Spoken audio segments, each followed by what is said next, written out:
School গোটেই অসমতে অহাকালিৰ পৰা ক্লাছ 5 লৈকে স্কুল বন্ধ থাকিব। All school up to class 5 will be closed down entire Assam.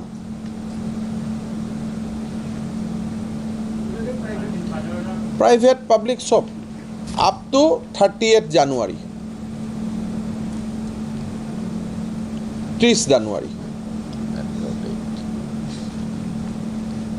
LP school completely বন্ধ থাকিব up to class 5.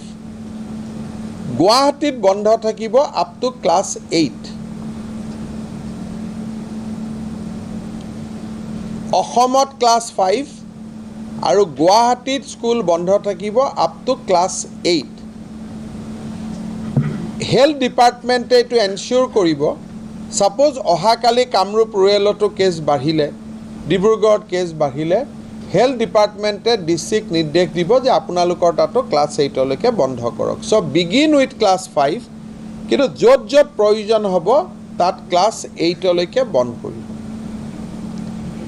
আৰু যি 9-10 খোলা থাকিব আৰু 11, 9, 10, 11ৰ ক্লাছ সপ্তাহত আধা দিন হ'ব, ৰোটেশ্যনেল বেচিছত। 12টো এজ ইউজুৱেল থাকিব, তেওঁলোকৰ পৰীক্ষা আছে। 9, 10, 11 এইটো সপ্তাহত ৰোটেশ্যনেল বেচিছত চলিব।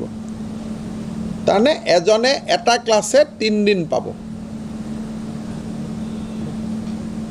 So 9 will be 3 din, 10 will be 10 days.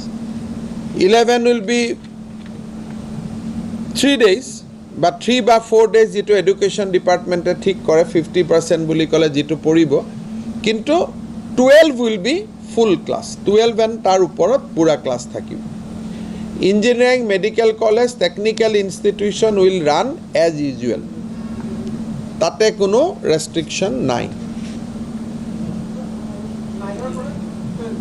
9ৰ পৰা 11লৈকে 9, 10, 11 ৰোটেশ্যনেল চলিব।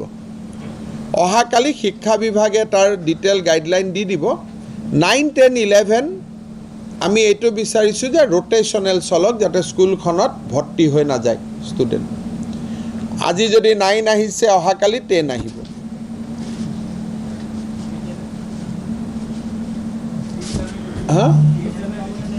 হা টাইমটো এডুকেশ্যন ডিপাৰ্টমেণ্টে যিটো নৰ্মেল স্কুল আৱাৰ্ছ হ'ব, এডুকেশ্যন ডিপাৰ্টমেণ্টে নটিফিকেশ্যন ইছ্যু কৰিব যে 9 কোনবাৰে আহিব, 10 কোনবাৰে আহিব। এইটো এতিয়ালৈকে 30 জানুৱাৰী, with effect from day after tomorrow. কালি এডুকেশ্যন ডিপাৰ্টমেণ্টে নটিফিকেশ্যন দিব, পৰহিৰ পৰাইটো লাগিব।